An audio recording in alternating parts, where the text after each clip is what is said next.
Hello and welcome. I'm presenting a list, and this is the top 10 alternate ways that may have worked in defeating Tirek in the My Little Pony Friendship is Magic Season 4 finale. Number 10, Ice Arrows, a projectile shot from a distance that can instantly freeze anything that it comes into contact with. Why hasn't this been used in battle yet? Ice arrows were set up in the episode right before the finale. They could have been at least attempted to be used as Tirek came through the town. They would have been an ideal long-range weapon, and they could have been utilized without the ponies having to get in range of his magic sucking ability. Number 9, teamwork. Whether it means getting a whole bunch of ponies together and having them work together to take Tirek by surprise and outnumber him, or whether it means creating a bunch of clones with the mirror pool. Having more than one pony face Tirek at a time would have probably been a good idea.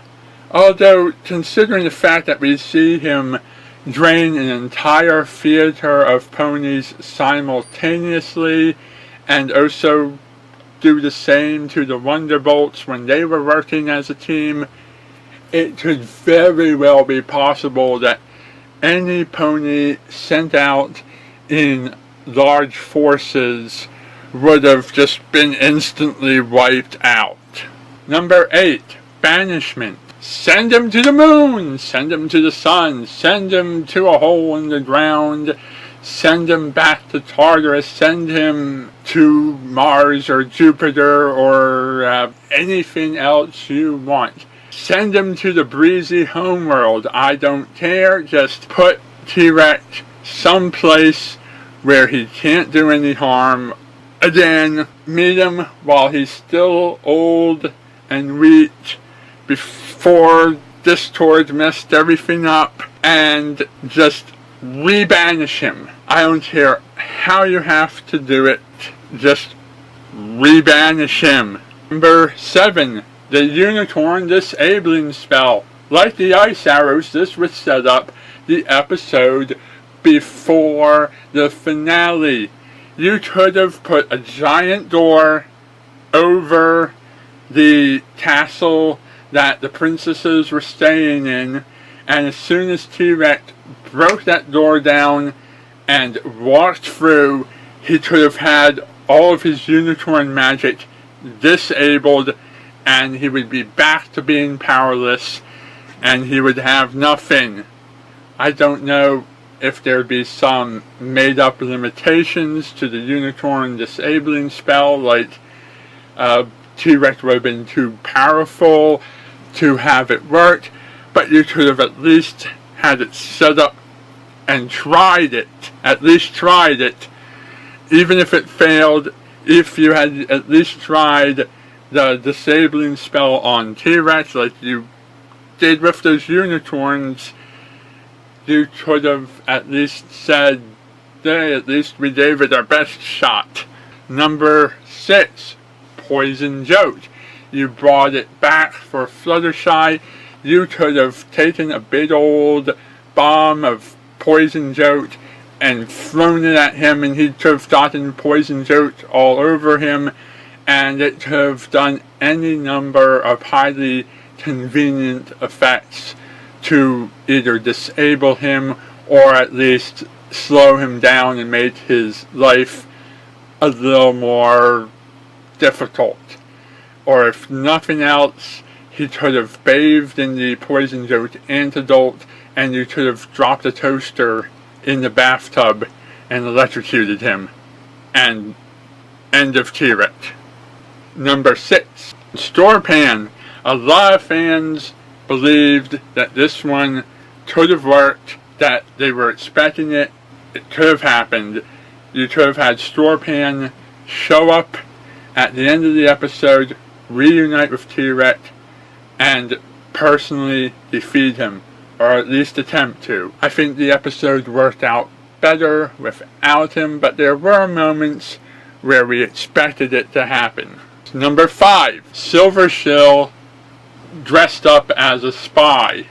You could have sent in Silverchill, had him put on a costume, had him pretend to be loyal to Tirek, gotten on his good side, and then at the last minute double-crossed him with some kind of trick and gotten him into any of the situations on this list.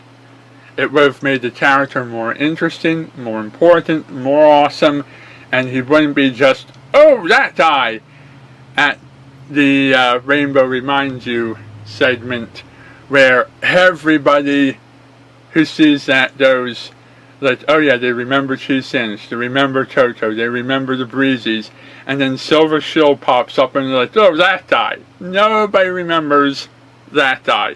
And if he had been in the finale a little bit more, maybe we would have remembered his name and maybe he would have actually been important.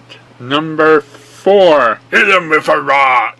Yes, if Maud Pie had been in the finale, she could have hit Tirek in the face with a rock and just done him in right then. She could have picked up a mountain or a giant boulder or Tom or whatever, I don't care, just hit him in the face with a rock. If he had been his more powerful form, he might have shook it off like it was nothing, but it would have been a long-range attack, and even if it wasn't super effective, it would have been darn fun to have watched. Number 3. Have him face a cockatrice and then get turned into stone. Number 2. Turn him into a breezy. If Twilight had used the spell that she used on her friends to turn them all into breezies, she could have done the same to Tirek. Or turned him into any number of other animals that she so desired. And then it's just a matter of putting her hoof down quite literally and smushing him. Of course, he could have absorbed the magic spell and eaten it, but who knows? Who knows how these things work? And the number 1 idea I have for alternately defeating Tirek is turn him into a human. I don't know if it was 30 moons since the first Equestria Girls movie by then, or if he would have had to have let him win, and then later, after he had taken over Equestria, tricked him at some point in the future. But after that 30th moon, the portal in the mirror would reopen, and you'd say to Tirek, hey Tirek, there's a whole world on the other side of this mirror. That's where we hid the Alatorn magic that you want. Why don't you step through and get it? And he would have done that, and then when he got through to the other end, he would have turned into a human or something else. He would have had no magic whatsoever, and then Sunset Shimmer, who would have known who Tirek is because she was a student of Celestia and she studied everything magical, she would have seen Tirek, and as soon as he stepped through, she would have got him right in the face and been done with it. She could just hit him with a mallet, or shot him in the head with a gun, or kicked him in the face with an iron boot, or whatever, just taking him straight down. He would have had no ability to fight back, and it would have been too late. Or, the reverse of this situation would be to take the Celestia and Luna from the human world and send them into the pony world, and they would have turned into ponies, and we would have had 2 additional Alatorns to dump their magic into Twilight. Or, we could have had a whole army of teenagers turned into ponies with magic fighting Tirek. Something kind the movie into the series, that would have been the way to get them. If you have your own top 10 list of alternate ways to defeat Tirek, post in the comments, or even better yet, make your own video and try to top mine. But when you do the top it, please remember I thought of it first. So please link me in your description and help spread the word. Until then, thank you for watching and good night.